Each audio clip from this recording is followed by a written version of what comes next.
Welcome to the Being Irish podcast. This is a podcast about our experiences of being Irish. With very little research. Yeah, please don't reference us. Please don't cite us.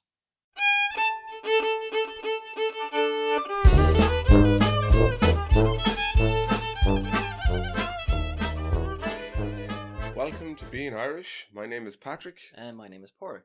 This week we'll be talking about politics. Yes. Now, to be very clear, this is going to be uninformed political commentary. Yeah. This type that you would find Proper, uninformed. Proper, no fact-checking whatsoever. Yeah, just like the pub. Just like the pub. We were trying to give you the experience that you would have if you were in a pub somewhere and started a conversation with a stranger. The guy sitting at the bar beside you, you just happen to fall into conversation and the topic of politics. And just like the pub, there may in fact be some figures, there may be some dates, but by God, they may in fact be totally incorrect. Yes, we have no idea if we're telling anything that's anyway even close to being accurate. Absolutely. It's the birthright of every Irish man and woman to just make sweeping, totally ill-advised and ill-informed statements on politics generally. Yes, because to be fair, we largely vote along bloodlines, not party lines. Yeah, you inherit your politics in Ireland. Anyway. I voted as my father voted, and as his father voted before him, and then before that, whoever he was fighting with. Yeah. Because it doesn't go back that far. Really. No, Irish politics is actually fresh enough that it's still a sore point. Yeah. So let's start off on that subject. Civil War politics. Yes.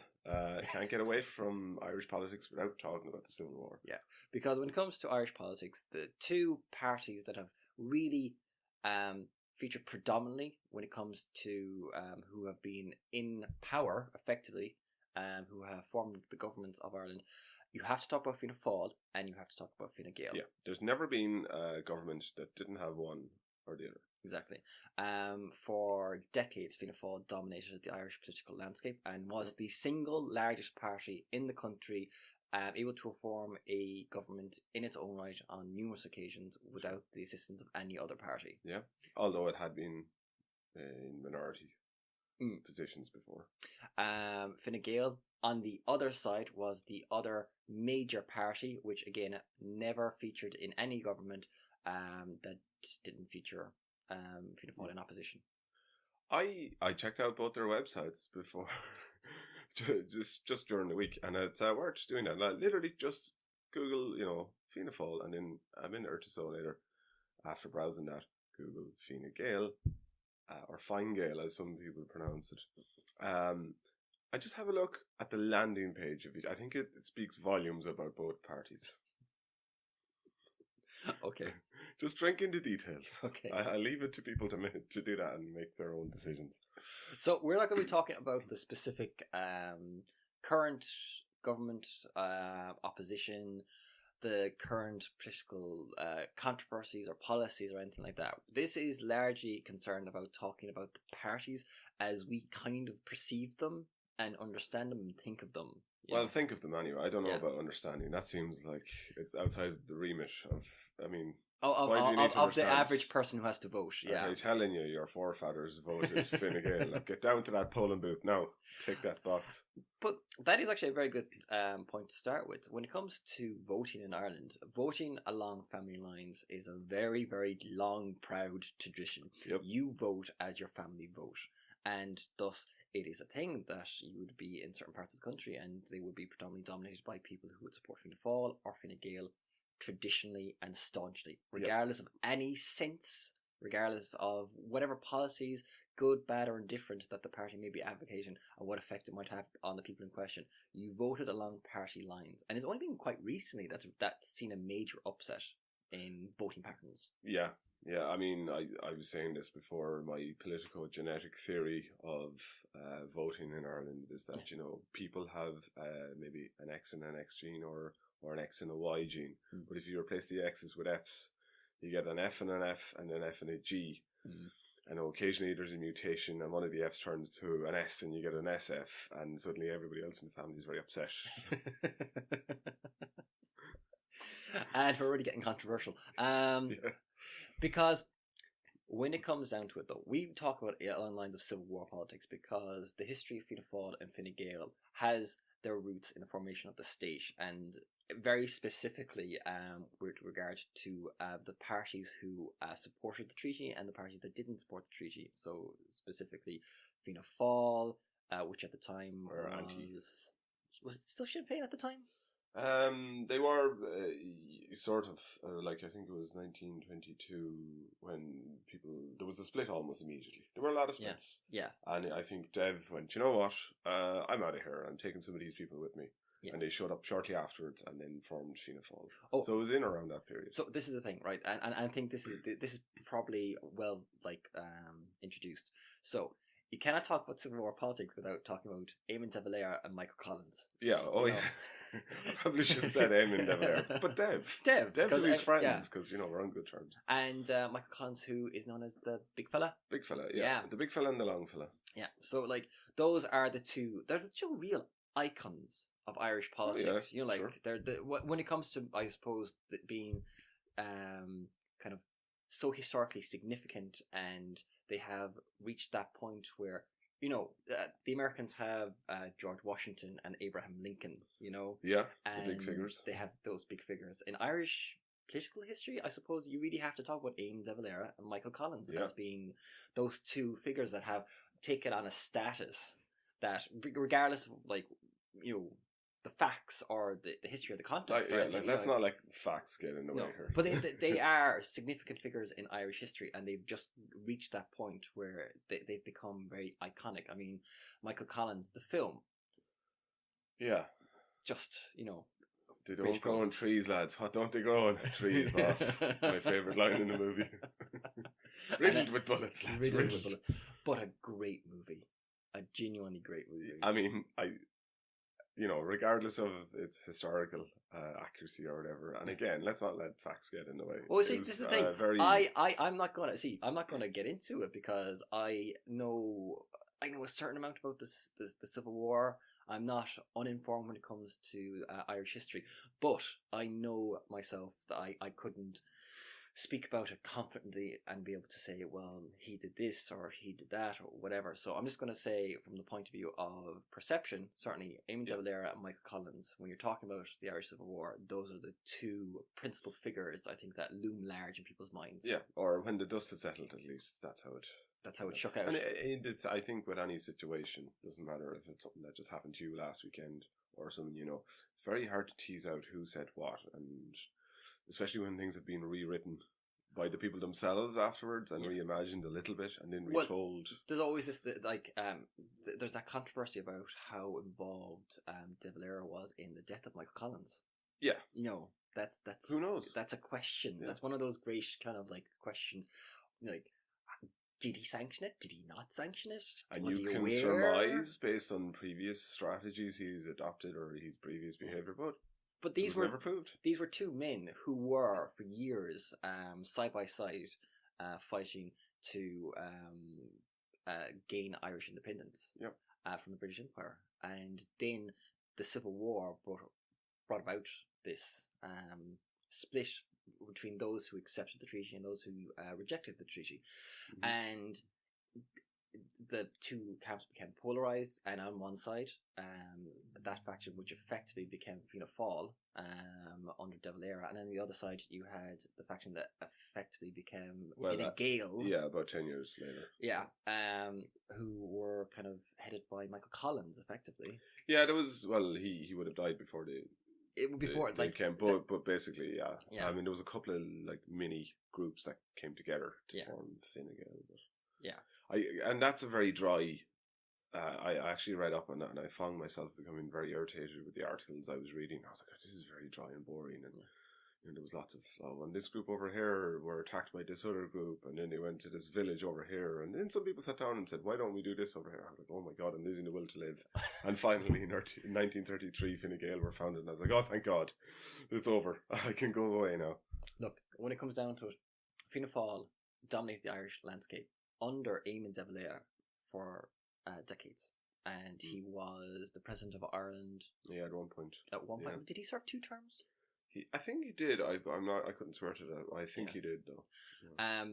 But I think it's fair to say that for Fianna Fáil, Eamon de Valera has always been that iconic figure. For Fine Gael, Michael Collins has been Oh yeah, They are iconic definitely, yeah, I figure. think, yeah.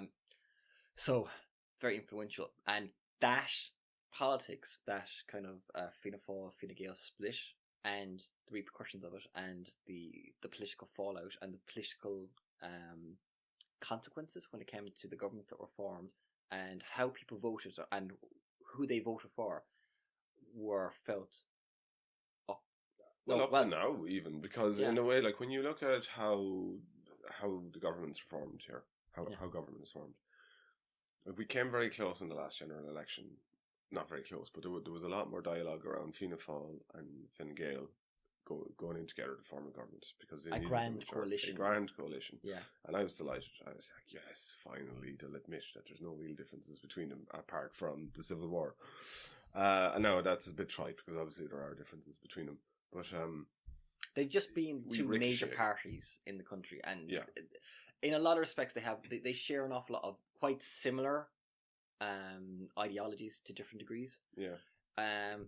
Now, okay, for context, so Fianna Fáil would have always been, as far as I would have understood it, Fianna Fáil were always very much a working class party. Yeah, very populist. Very populist. Very wide appeal. Yeah. You know, whereas Fine Gael, very kind of pro big business, big farmers. They would have been like very strong rural Yeah, ties. very sort of right of centre. Yes. Yeah. Now, this leads to, because I think you have to bring it up with Fine Gael. So Fine Gael supporters are sometimes referred to as blue shirts, as in a derogatory fashion. Yes. This is because of the fact that back in the 1930s, there was a faction inside of Fine Gael, effectively. Yeah, the Army Comrades Association, who later became the National Guard, and then Young Ireland, and on and on and on. Well, basically, they were as close to Irish fascism proper as you were seeing it in mainland Europe that we ever got. And they, of course, they weren't actually, I don't think they were Fine Gael at this point, but the groups involved would later become Fine Gael. I'm not sure. Shortly afterwards. Was it? Okay. Yeah, all right. But Fianna Fáil, who had already been established, wouldn't let this go. And of course, every so often they'll go, the bloody blue shirts, what do they want now? Yeah. So like the blue shirts, in the same way that they had the black shirts and the brown shirts, etc. So we in Ireland had the blue shirts, and the blue shirts went off to fight in the Spanish Civil War. Yeah. It didn't work out too well. It was the fashion of the day, I think. It was like you picked a shirt and you stuck with it, you know, and you one colour. off to fight in the Civil War in Spain? Yep. I don't think they were too successful. I don't think they were. No. They went to fight for Franco, and it didn't work out very well. But there were a number of ill-advised moves. Yeah. But to cut a long story short, very short in this particular case, Fine Gael supporters are still to this day derogatorily referred to as blue shirts. It's a thing. Usually by Fianna Fáil. Usually by Fianna Fáil supporters. I'm sure many Fine Gael politicians even today will look back and admit, not the party's finest moments. And it had a couple of great moments. I'm going to mention, I'm not their biggest supporter in the world, to be honest, but Fine Gael had a few key moments, and I think we'd be remiss if we didn't mention the marriage equality referendum. Was it 2 years ago now? Yeah. Doesn't time fly? It does. Yeah. So that went through May 25th, I think. It was the same weekend as the Eurovision. Well, there you go. That goes to show you how big the Eurovision looms in the Irish psyche. Well, in my psyche anyway. Yeah. And it went through on their watch, so that's a big deal. So yeah, when you talk about Irish politics, you have to talk about Fianna Fáil and Fine Gael. Now, right. So those are the two big names. Yeah. Now in Ireland, inside of Ireland in particular. Now I think you have to talk about Labour then in context with Fianna Fáil and Fine Gael, because I know, in a sense, I should be talking about Sinn Féin, but I think you have to talk about Labour, because Labour's technically the oldest party in the country. 1905. They've been around like from the start. Yeah. They were organising working class early on. Yeah. Back when they were a real grassroots Labour party. Labour, though, have been one of those parties that they've been a mainstay of Irish politics. You know, they would have been the third largest party typically in the country. for the longest period. Yeah, they were, for a very long period of time. They were often seen in coalition with Fine Gael in governments that were formed, with Fianna Fáil in opposition. And they were kind of a key part of the early 90s Rainbow Coalition. Which was like literally everybody who was a party ganged up on Fianna Fáil to keep them out. Now, and like you have to remember, like it's not that long ago in Ireland where Fianna Fáil often could have like easily 50 to 60% of the seats in the Dáil. Like Fianna Fáil, you have no idea unless you're Irish, I think, about just how much power they had in Ireland for so long. They are an electoral machine, Fianna Fáil. Like I've always said that if you're a Fine Gael supporter or a member, carrying member of Fine Gael, you're probably very happy with what you vote for, because what you vote for is what you get. Yeah. They're straight up about how they're going to, reduce taxes and be pro-business and all of that. And they're very unashamedly that way. And that's fine. And I really respect that when you vote for that, that's what you get. Not so much with Fianna Fáil. Fianna Fáil would be like, we are going to look after the older people and sick people, and then they would be immediately voted in and immediately turn around and stick the knife on everybody that they made promises to. And we're getting political, which is ironic. Well, no, I mean, you can go and Google it. Like this, they would run on the platform and then be like, yeah, look, the political realities of the landscape have shifted. We're in power now. There's nothing you can do. So I thought, which to me is worthy of a certain kind of admiration as well on their part, because of the sheer brazenness. And they would come knocking on the door again shortly afterwards, and people would go, all right, okay, look, we let you off with it, you young scamps, this time, but don't do it again. And they'd like, of course we won't. And they'd get elected again. So Labour, anyway. Yeah. Strong feelings. You can't talk about Irish politics when people's feelings getting strongly Well, I don't mind. Neither one would be someone I'd be keen on voting for first preference, we'll say. But it is what it is. I vote along local lines. Yeah, I think a lot of people do. Yeah. Because we need to get into that in a second, actually. Yeah, and all politics are kind of local in a way, and we've talked about before, the pothole. Oh, the great disproportionately affecting Irish politics. Because if you're looking out your window and you're thinking, well, this thing over here doesn't work, we need a playground for... Who's going to get that done? Yeah. Who's going to get that playground for the kids, or get the roads straightened, the dangerous bend outside of the school or something? Effective local politics. Yeah. Effective local politics. That's what gets things done. Now, it's weird that Irish politics is like that, and we call it clientelism. It's a feature of Irish politics. I'll tell you something. One day I was in the queue for a sandwich, lovely hot chicken baguette, one day in the G&L in Galway. And I turned around, and right in front of the queue was Michael D. Higgins, who is now the President of Ireland. Yeah. But wasn't at the time. He was a Labour candidate at the time. I think he was Minister for Arts, Heritage and the Gaeltacht at the time, actually. It seems right. And he was just there, getting his chicken sandwich in the queue as well. So that's, I bet if you live in the States or China or some huge country, you're never really going to bump into your representatives unless you actively seek them out. Yeah. It is a thing in Ireland that referring to something as pub politics is, I think first introduced to the term by a political pundit during one of the elections, and he was American, and he was actually trying to describe how he saw Irish politics, and his entire thing was in Ireland it's quite reasonable that you could actually run into the Taoiseach in your local pub. He will drink in a local pub. You might know him on a first name basis because you're literally at him and he's ordering a pint and you're ordering a pint. Yeah. And there's a real local level to politics in Ireland. It's we're not that big of a country, and most politicians really do live in the areas that they're voted from. They have ties to that community, and that includes going to the local shop and going to the local pub and playing for local football or hurling teams. All of these things are quite commonplace in Irish politics. You need your local vote. That's it, and you can expect to run into politicians on a night out. A friend of mine, Willie, was on his night out for Christmas, and they happened to be drinking in the same place that Fine Gael were drinking, and Enda Kenny was right there. Yep. And they were all obviously celebrating Christmas or whatever as well. Irish funerals. You cannot go to a funeral or run into a politician. Fact, your local representatives will be there, or... that will be a remembered. halfway decent representative will be there. If Yeah. they're not there, it'll be common. A politician might not be welcome at a funeral, but if they don't show up and at least make the effort to be there, Yeah, they will be seen actually down be the back judged or on the something. exact same basis. Yeah, you know? it's complicated. It is very complicated. A savvy politician knows one where he wants to actually appear but not say anything. Or his or her spouse may show up in their stead Yeah. as a sort of ambassador for them, Like- a neutral ambassador. I even remember somebody talking about what was it? They got something through the door.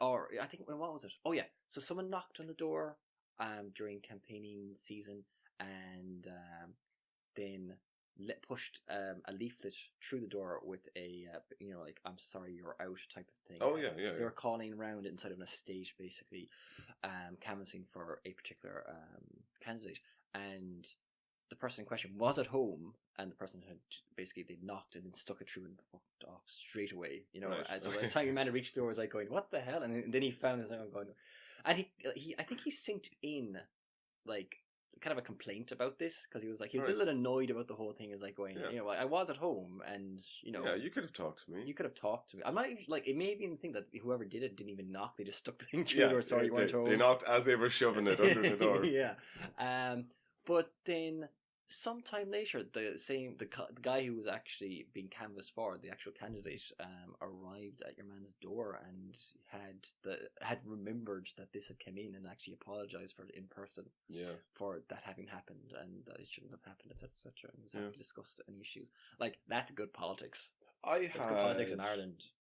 Candidates knock on the door. I'm not going to name names or the party involved, but it wasn't that long ago. But I was living in Galway, so it was 2 elections back, maybe. Yeah. Knocked on the door and I went, "Are you a student?" And I went, "No," because the way I dress, I can probably look like a student. And he went, "Oh, wait, are you registered in Galway?" And I went, "No." And he left. He just walked off. You don't count. And I was like, "I still remember your name, buddy." And when I do move my vote back down there, I will remember that. Don't you come back knocking on my door. Now that's Irish politics at its finest. I registered to vote in Galway when I was a student and I was living in Galway. So they were doing a drive to get people registered. And it was one of those things, I just turned 18. So I think I was at the first year of college, a few months in, they were doing a voter registration drive. And I was like, well, yeah, no problem. And I gave them my address and I registered in Galway because I was living in Galway. Yeah. And then my vote got moved to Mayo and I still don't know how that happened. I don't remember that being something that I even mentioned my previous address, but my vote got moved home. Yeah, that's weird. Yeah, how did that happen? I don't know, but at some point, there was some election, and of course this is for general elections when you say, and not senatorial elections. Yeah, This is what we're talking about generally. Senatorial elections are a whole different. That's a different kettle of fish. We'll touch on it maybe very briefly at the end because, to be honest, it's complicated. Yeah. It is a little complicated. So, there was some election. I think it was a general election. It could even be a local election, but it was one of those weird things that, because people have a fair idea of who votes for who around certain areas, especially in rural areas. Yeah, they have an idea that maybe down that road there or down that street, it's typically Fine Gael or Fianna Fáil, which is probably why your man kind of suspected that this was a house that was one or the other. Yeah. And he was the opposing candidate and just went, "Look, I'll just shove it under the door and run for my life." But somebody from our village, or that particular polling station, there was one Sinn Féin vote or something like that. And apparently I was rumoured to be it. Oh, no. Because I was a student back up and it was going... Yeah. there was a fella there, I didn't recognise the face. I bet it was him. I bet it was him, yeah. And have you ever met any of the Taoiseach? Which is plural of Taoiseach? Have I met any of them? Oh, that's a good question. I've met Mary Robinson. Was she president at the time, yeah? Oh, I can't remember. Yeah. I think I've met Mary Robinson actually once, maybe twice. I've met a few TDs and things over the years. I mean, it just happens. You can't not really, I tell you who I met. Who? One of the most legendary, for better or worse, politician or Taoiseach of all time. Bertie Ahern? Oh, close. Okay. Charles Haughey. Oh, Charles Haughey. Charles J. Haughey, to be precise. And I was very, very young at the time. But my grandfather was very staunchly Fianna Fáil, very involved with local roots. politics, and he'd come around as part of whatever campaign it was in the 80s, and he was standing on top of a car, and I only very vaguely remember, and I think somebody showed me a photograph or something afterwards, which is why it might be a bit clearer in my head. And I was hoisted up, and I think Charles J. Hockey gave me a hug or shook hands with me or something. He blessed you. Yeah, he basically did. Yep. And your grandfather was so proud. He bloody well was. Yeah. Yeah. Thing. Yeah. There was a photograph on top of our television actually of some local thing, and my grandfather started standing. There's a whole pile of different Fianna Fáil heads, and Erskine Childers is in it. Oh, okay, right. Yeah. I just had no idea who he was. Everybody was wearing Brill Cream, and it was all in black and white. Yeah, it was because, to be fair, my family, going back would all be Fine Gael. So, Yeah, and the Kenny's from your part of the. He's from our neck of the woods. Yeah. As is Mary Robinson. And Mary Robinson, an insanely popular president in Ireland, first female across president the of board. Ireland. Yeah, very popular, very influential. She went on to work for the UN. I'm not sure if she's still involved with them or not. I actually bumped into Mary Robinson, not like bumped into her and had a chat, but this year for my birthday, we were in a restaurant here in Dublin. Okay. And I was absolutely dying with a flu. I was like, I shouldn't have even gone out for dinner, to be honest. But I was like, I think that's Mary Robinson at the table next to me. But like when your head's swimming and you're on medication, and you're thinking maybe Mary it's Robinson not. everywhere. And I was like, it sounds just like her. She's a very distinctive voice. She's having dinner with Eamon de Valera and Meg Collins. I think I might need to lie down. Way to eat into my credibility. But then Karen was like, that is Mary Robinson. We have way gone off the beaten track. We were talking about Labour. The Labour Party in Ireland, you have to remember, has been a mainstay of Irish politics, and it to this day still has strong connections to the Labour movement. It would still be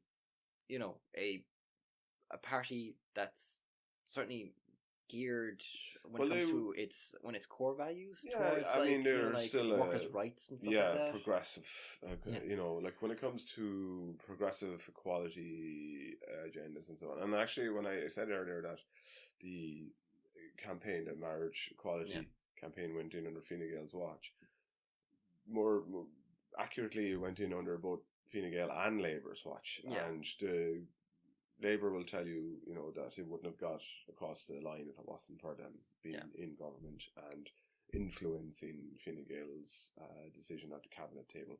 And that might be very well be true. We don't know how that works. And if it is, fair play to them. They should absolutely take a bow for that.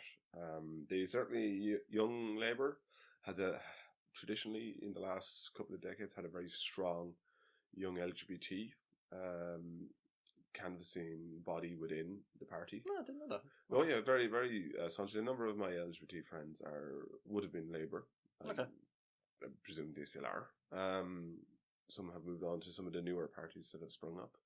But yeah, there was always that very progressive element within Labour. I mean, back in 1913 with the lockout, fair wages for a fair day's pay.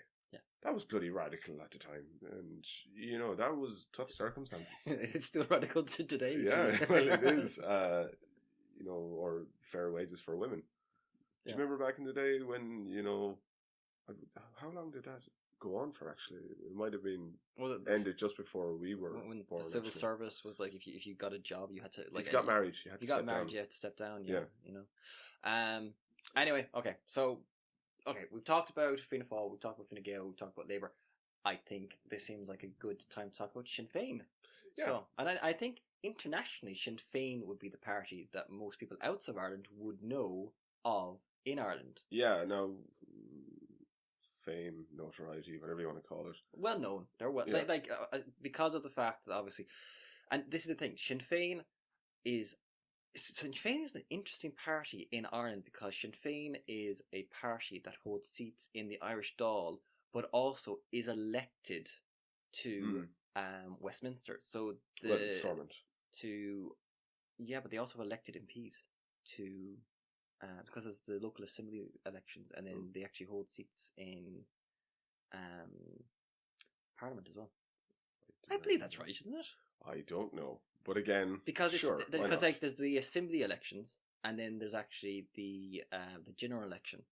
So in the general election, like there's that snap election coming up in the UK. Oh yeah. So there will be an election held in Northern Ireland for new MPs, and those MPs who are Sinn Féin won't take their seats. Oh right, they traditionally haven't. They haven't. Yeah. So okay. Okay. Go, like so basically, you have Sinn Féin as a party that has seats inside of 2 different countries, and then they also hold seats in the Northern Ireland Assembly as well. Yeah. So I believe that's how that works. How rare that is in international. Is that a unique thing? I don't know. It's an interesting one because it comes about from Northern Ireland, because Sinn Féin as a party predominantly was a party in the north for a very, very long time. Yeah. And then it's only really been in recent decades that they've started to play a significant role in politics in the Republic of Ireland. Yeah, they were always 3% of the vote, 4% of the vote, maybe a couple of seats here and there. In recent years they've actually got up to they have around 20 seats now in the Dáil, something like that. Yeah, they're that party now that if you want to go into government, they could be a coalition partner. Yeah, now. There's someone that you have to consider whether or not you would like to do business with. Yeah, so and there's a lot of things going on with regards to Irish politics. There's been a serious change since the Celtic Tiger went bust in Irish politics. There was a huge upheaval around that time, and it's led to a dramatic shift in the political landscape. Well, it's led to this minority government in a way, because if either Fine Gael or Fianna Fáil had decided that they would be happy enough to see eye to eye with Sinn Féin on some of the bigger things, they could have gone in and formed a government that way outnumbered anybody else. And it's it's an interesting position that we're in now politically in Ireland. But okay, we're segueing widely. Sinn Féin is an actual thing, all right? Yep. So Sinn Féin politically has a controversial history for a lot of people because of its connection with the Provisional IRA. That fair? Is that allegedly? Huh? Is that allegedly? Well, Martin McGuinness, I think, has been quite. Okay, this is one of those things. Was not Sinn Féin though considered to be the political wing of the Provisional IRA? Wasn't that wasn't an if and or maybe. That was they stated that. Yeah, they were the political wing of that movement in Northern Ireland. Now, the interconnection between the party and the Provisional IRA, and the interconnectedness, and obviously you have Gerry Adams and people like Martin McGuinness, and it's a very controversial subject still. Even though we're now is it 16, 17 years 18 years since the Good Friday Agreement? Yeah, Yeah. We're talking 99, wasn't it, for the Good Friday Agreement? No, 98. Was it? Yeah, I was still in secondary school. We're talking nearly 2 decades since the Good Friday Agreement, and I don't think it's going to be anytime soon before we really see that situation kind of being able to fully normalise in the north. We'll see how it goes. I mean, it's a rocky road ahead with Brexit and whatever else, snap elections all over Europe, with Britain and so on. So the whole thing, it kind of goes to show you that even though we do say that politics are local, the bigger landscape, of Europe and Britain and all of that does have a bearing, and we have to keep an eye on that as well. Okay, so but people don't. People are still they're arguing. They're very along traditional lines, along nearly the treaty lines again in the pub. Yeah. And I think these things do warrant at least one eye on them. Anyway, so Sinn Féin though as a party is one that are they're a left party. They're a left-leaning party, or they're sort of a left-leaning secular Republican party. Socialist, kind of. They're not in the Social Democratic grouping in Europe. Okay. They're in the kind of the Nordic Green something alliance. It's a kind of a left-leaning. They traditionally, when it came to, aside from the very obvious unification of the island of Ireland, which to be fair, it's kind of been one of their flagship but things for a long time. If you visit Fianna Fáil's website, again, one of the things that they have right up there is that they're a Republican party as well, and one of the things on their, I don't know if it's a manifesto or whatever you want to call it, is a reunification of the island. Yeah. Now, they just don't beat that drum as often, but it's there. It is there, yeah. You can see it in writing. So outside of that, though, Sinn Féin has largely become known for being kind of a socially progressive. Yeah, fair, like they. you know? So, for example, they're one of those parties who would talk about corporation tax, and Yeah. corporations should pay way more tax than they're paying, and that they should be far more transparent around it. Now, they're the kind of what people would in a derogatory fashion call the shinners. Yes. That comes laden with all kinds of connotations. Like if you got stuck beside the shinner in the pub, that would kind of mean, rather than saying, "Oh, well, I got stuck sitting beside a fella who votes for Sinn Féin," that would be very different to saying, "Oh, jeez, I got stuck beside a shinner." It's still like a very, very divisive subject in regards to like if you actually do vote for Sinn Féin, it can almost be a statement. Yeah, in a sense, because it's still got lots of connotations going on for it. Yeah. Now, the party has changed. It would say itself that it has changed in regards to what it is, how it operates, what it stands for now compared to what it did like 20, 30 years ago. Yeah, and it's got a lot of young up-and-coming faces like Lynn Bullen, and who's the Sinn Féin MEP at the moment and so on. But there's a lot of history there. A lot of kind of quite socially progressive policies, and people love to point at Sinn Féin policies and go, it's childish, it's infantile, it'll never work out. And then it turns out, well, actually, the maths do work out. Oh, well, that's embarrassing. I think it would be more useful if politicians listened to each other rather than trying to shout each other down and go, well, actually, do you know what? You want politicians to play nice? Not play nice, but I want them to, to stop throwing the baby out with the bathwater. Okay, hold on. I think I need to have the right tone of indignation now. Indignation? I need to have, what's the word? Scorn. Scorn, scare. You want politicians to be reasonable with each other. It is a radical idea.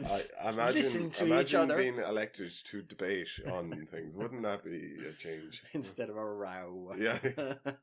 Actually, I visited the Dáil when I was quite young. That's when I met Mary Robinson the first time.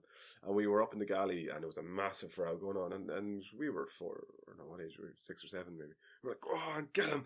And it was, I don't know what they were fighting about. It was a blazing row on here. They were screaming at each other. It was like grown men shouting at each other. This is brilliant. Yeah. Now I look. We're painting the Dáil bar blue. No, green. And now I look back on it and go, "Oh no, I can't believe that happened in front of children." Okay, so Sinn Féin, one of those parties. It is a complicated one, definitely. Yeah. So let's pick one that's a lot more straightforward. The Greens. Yeah. Okay, yeah. The Greens went into government for the first time with Fianna Fáil. Yeah. Back in the day. And that was at the time of Sargent and all those. Trevor Sargent. Yeah. I don't think there's ever been a minority party that went into government with Fianna Fáil who weren't then viciously savaged on the re-election. I think that's actually a fact. The Greens, Labour, PDs, it's happened to everybody that went in with them. But in any event, the Green Party though have been in Ireland for a good length of time. They're like they couple of decades. They've been around for a while. They've been a party that have always kind of stood for green policies, and that's what I mean when I mean uncomplicated. They tend to be exactly what they say on the tin. They're for more sensible policies when it comes to energy, when it comes to pollution, when it comes to and so they're the environment. At the moment they're being vocal, maybe not vocal enough, depends who you talk to. I think there are critics who say that the Green Party aren't quite green enough. If that's like, they shouldn't be bothering themselves with other things and that they should be as pure as they can and be talking about climate change and more focused on the environment, is it? Yeah, but other people will then say, well, you know what, like, you can't be a political party and be focused on one small set of issues.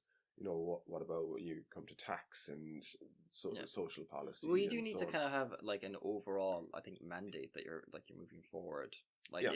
Especially if you really want to go into government, you need to have like stated policies when it comes to, like, as you said, taxation and social reform, or on healthcare, or what. Like, you need to have defense, agriculture, all of these things, and of course, I suppose green issues are broad. Yeah. You know, so I mean, you could have taxes that are specifically bound up with climate change and our commitments to COP21 and so on. Yeah. Our fuel efficiency and the agriculture section, of course, is very front and fore really when it comes to our commitments. And I actually, like, I'm kind of surprised we haven't seen the Green Party move more towards like the rural Ireland and maybe trying to build up their voter base. I'm not sure if they are, because like, especially with the way that like modern agriculture is changing, like the Green Party could probably make a very good, like, a case that they could be the party to represent the best interests of the modern farmer, of farming going forward. Yeah, you know, I think it would take a shifting gear for them, and it would be a lot.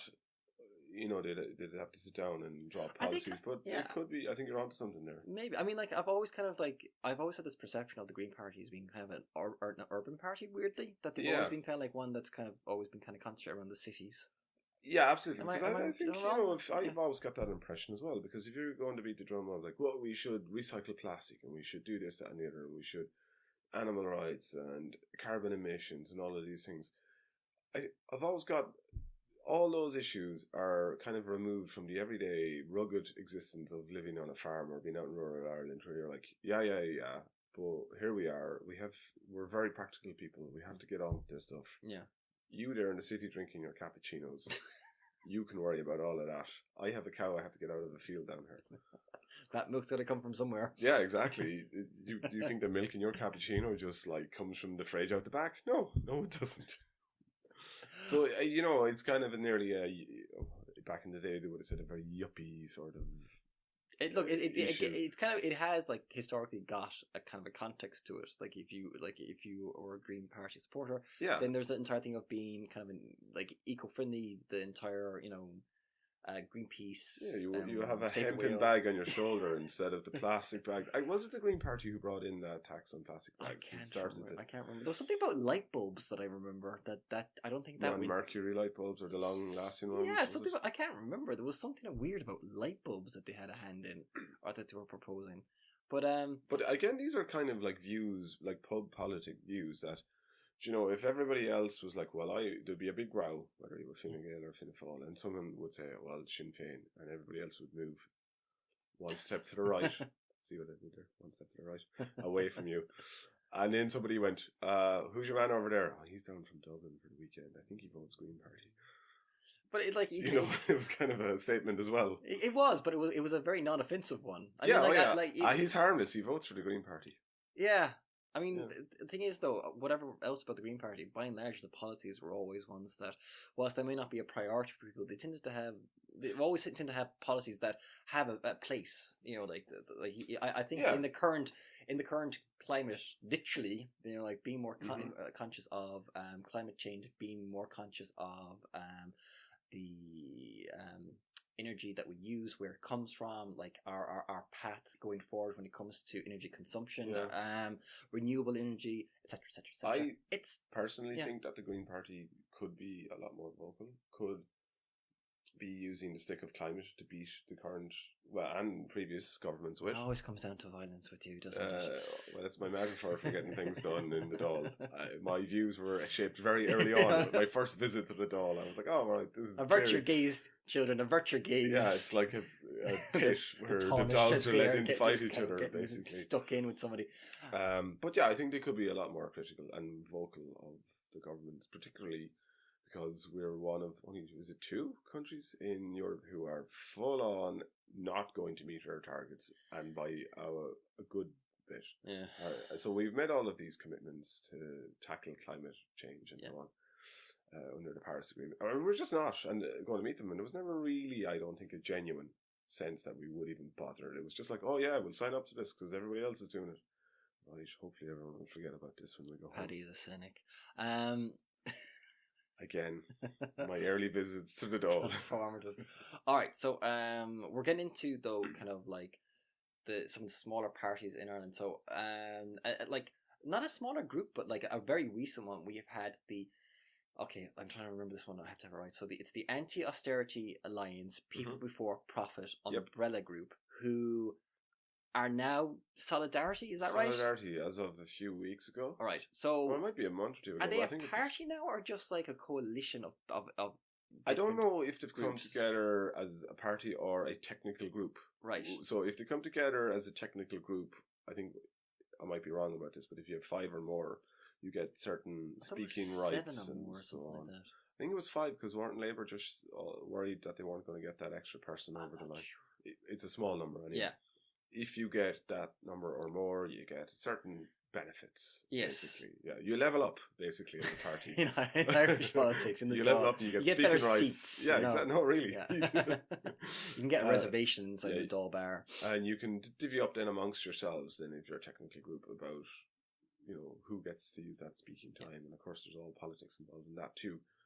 But yeah, so they've come together presumably for that. And they are a very much a kind of a coalition of like left. Honestly, I can't even keep up. Left leaning, is it? I'm not even. Oh yeah, very left leaning. Yeah, like, quite left. Not left leaning. They're like we don't lean left. We are the left. Are they all left? Because I'm not really sure. So for example, Paul Murphy would have been a socialist. Okay, but was he Socialist Party though? Socialist Party at one point. Is he still Socialist Party though? I actually, like I said, because we do have a Socialist Party in Ireland. Yeah. Is he part of that group though? He was. Was he? I don't know if he's part of Solidarity or not. To be honest, I think if you keep your eye off them for a week or two, they've reformed into something else. And I don't mean that in a disrespectful way, because there's plenty of politicians in that group who I respect and whose policies I would agree with.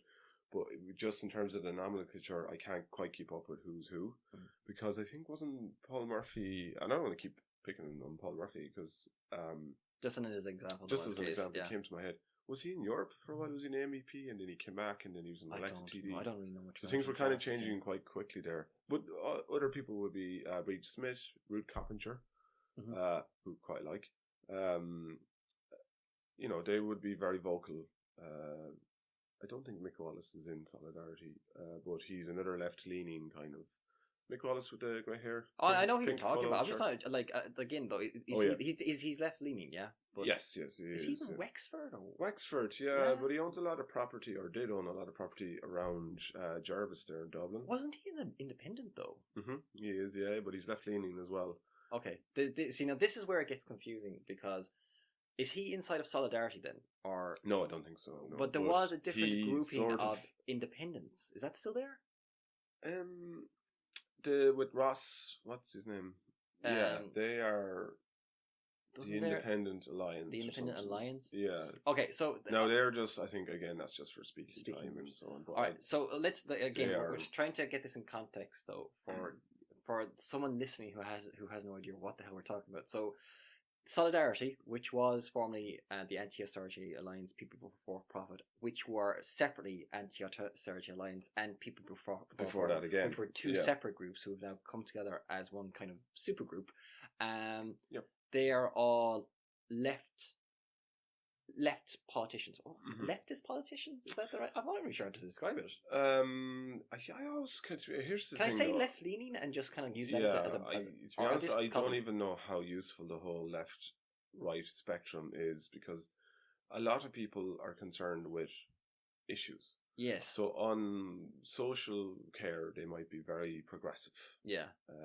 But when it comes to taxation, they might be quite conservative. Yeah. So, like, if you look at Fine Gael, and that's a very useful party, the most right, if you want to call it that, of Fine Gael would be very right wing, very conservative, very establishment. But there's a whole spectrum of people in Fine Gael who, all the way down to very progressive individuals. I think it would be fair to say that, like, Ireland has, there's a lot of, like, across the board when it comes to political parties, there's a lot of diversity inside those parties. Like, even though there are certain groups that would be traditionally kind of considered to be left or right, most of them kind of gravitate around the centre a lot more than others. Like even like Fine Gael, Fianna Fáil, they tend to be more or less centrist, and they kind of swing more. Like Fine Gael would have been traditionally seen as being more of a Catholic conservative party, yet they were the government in power, as you said, when the gay marriage Fine Gael Labour anyway. So. And then Fianna Fáil also kind of like would have been a bit more left, but also a very traditional Irish party in a lot of respects, and across the board, like on the left side of the field, I think as politics is normally kind of interpreted, Ireland is very heavy on the left. We've got that entire side in numbers of parties, in numbers and variety. You know, as the joke goes, how do you get a new left party? You split the old one. So, like, that doesn't mean that there's more people on the left side in the Dáil, just that there's more parties. Yeah, I mean, and there's just a lot of variety inside of it. So I'm trying to actually think of a way to actually describe solidarity. It's changed so quickly recently as well. But I'm honestly confused, and I think that's probably the best way to describe it. Is I think a lot. But that of shouldn't those stop you guys, from making sweeping statements. I think if we're talking about solidarity, though, there is a lot of local politics involved in those groups. Yeah, there would have been. The areas that they come from, particular local issues. Like water charges and anti-austerity and so on. Yeah, and they came out of certain parts, like Dublin in particular. Yeah, Reid Smith would have been elected down, I think, if not Dublin South, maybe Dublin Southwest, down that direction or anywhere. And she, I think, was People Before Profit at the time, before it underwent various different changes. It's going to be interesting to see how that develops going forward, whether or not we're going to see them form into an actual party, or because we do have, and I think this is probably a good time to kind of like again segue into it. Is we have a lot of independent, yes, and especially TDs in the last few elections. Yeah, and this and they have become power brokers in certain governments when it came to forming like effective majorities. Independents have at a certain time played key roles in actually being able to form governments. And obviously, when you're talking about independent politicians, like in Ireland, I suppose the best known are the Healy-Raes. Yeah, Jackie Healy-Ray would have been the original trailblazer. Yeah, in this and he regard. now has two of his sons are now TDs, Michael and Danny, and they're very, very, very well-known independent TDs in Ireland. They've got a very strong voter base in Kerry, and they're like at a certain point in time, Jackie Healy-Ray was part of a government with Fianna Fáil, and Progressive Democrats, and so on at the time. And it was, I think, a lot of people saw that Jackie Healy-Ray in particular was able to exert his position in that government to the benefit of his constituency, and by all regards, a very charming man, a very effective individual. Yeah, and like around Ireland, there are a large number of like independents in different parts of the country who've now gone under, or they were under the umbrella group, the Independent Alliance again for speaking rights, and so on. And there are independents in the current government as well. The current minority government, they're like our Minister for Transport, Shane Ross, is an independent. Yeah, so. Like, I'm trying to actually think. Are we forgetting anyone then when it comes to Renewa? We're sort of. Do they have? Okay, hold on. When it comes to parties do Renewa have any seats? No, at the minute they don't. Lucinda Creighton had a seat in Dublin South. Yeah, Dublin Bay South, I think. But she was not returned in the last election, and therefore I don't think any of their other politicians got in. Yeah. So. They are still there at the moment. They are campaigning. The new leader is John Leahy, and they are an actual right. I don't want to say. Is it right wing? They were probably even more right wing than. They're a very conservative party. I think they're like they kind of are in the Christian conservative umbrella group. But we'll see where they come. Like they're currently sort of recovering from the last election, so they're going to regroup, rethink stuff, and we'll see. When they re-emerge, if they re-emerge, what that looks like. And then we also have the Social Democrats, who have a couple of seats. They had 3. Okay. But one has changed sides and gone to Fianna Fáil. And had previously been an independent from somewhere in Wicklow. Okay. Yeah. So the Social Democrats then are another kind of liberal party? Yeah, they're a social democratic party. They quite neatly fit into the social democratic box. They do what they say in the tin. They do exactly what they say in the tin. That one's easy to remember. And they are, again, a very recent kind of addition to Irish politics. Very recent, literally from the last time round. Yeah. Not this one, but the one before that. And again, very progressive when it comes to their policies.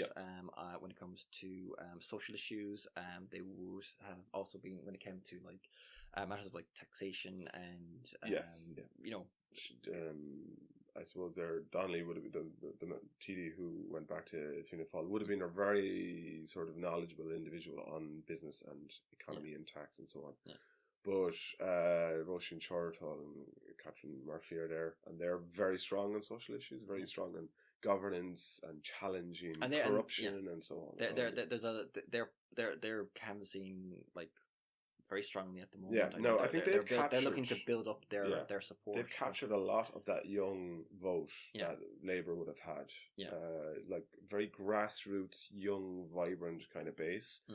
I think they're one to watch, but they're going to be a while rising, I think. Now the thing is though, Ireland has a long history of like small parties kind of popping up and disappearing again though as well. Yeah, Democratic Left, do you remember them? And as we've just mentioned, the PDs, the Progressive Democrats, who were in a number of different governments, and they were right wing. They were really business centric. But in any event, though, when it comes, I suppose, like it's very hard to actually really talk about Irish politics in such a short period of time and give anything even close to like a comprehensive overview of what it is, or try to actually explain it. But I suppose, like, I think we've touched on. I think we have. Everything. I think we touched on everything. I feel like I should apologize for anyone we're forgetting to mention. If we are, for the huge offence we've no doubt given to everybody. I think we've been pretty okay. I don't know. I think we probably offended everybody. I think when it comes to politics, be non-partisan. I'm trying my best. I try to be non-partisan as well. Yeah.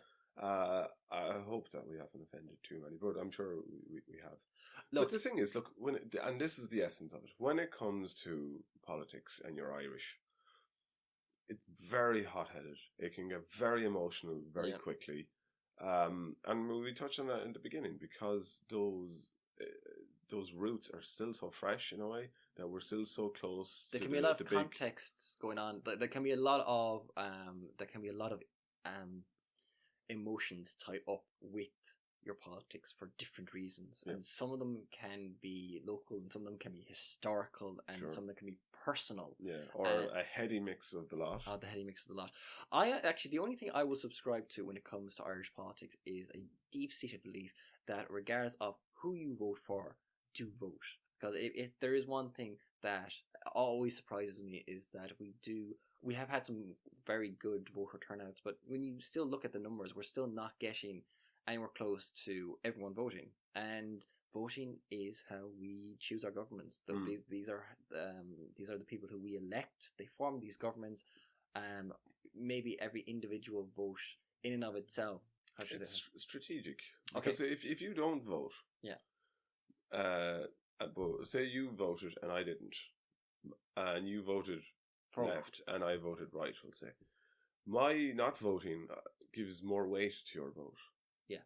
So if you don't get it, and you'll think, oh well, my vote won't make a difference. Yeah, it will. If everyone who didn't vote all got up at the next election, went out, registered, and please do register, and voted all the same way, that would shift the political landscape overnight. Supposing we don't even know which way. Supposing they all voted for, say, Solidarity or Social Democrats or whoever in the morning, the amount of people who do not vote but who could, that would immediately change, because maybe they wouldn't become let's say Solidarity wouldn't become a majority overnight, but they would now suddenly be in the position where the biggest other party would have to look at them in order to form a government. Well, I think, it may be a controversial one to actually bring up, but we have to look at the election of Donald Trump in the United States, and the voter turnout there, and the vote surprised a lot of people, because people came out and they voted for Trump, and a lot of people didn't see that coming. Yeah. And it seemed a part of it was like people came out and they voted, and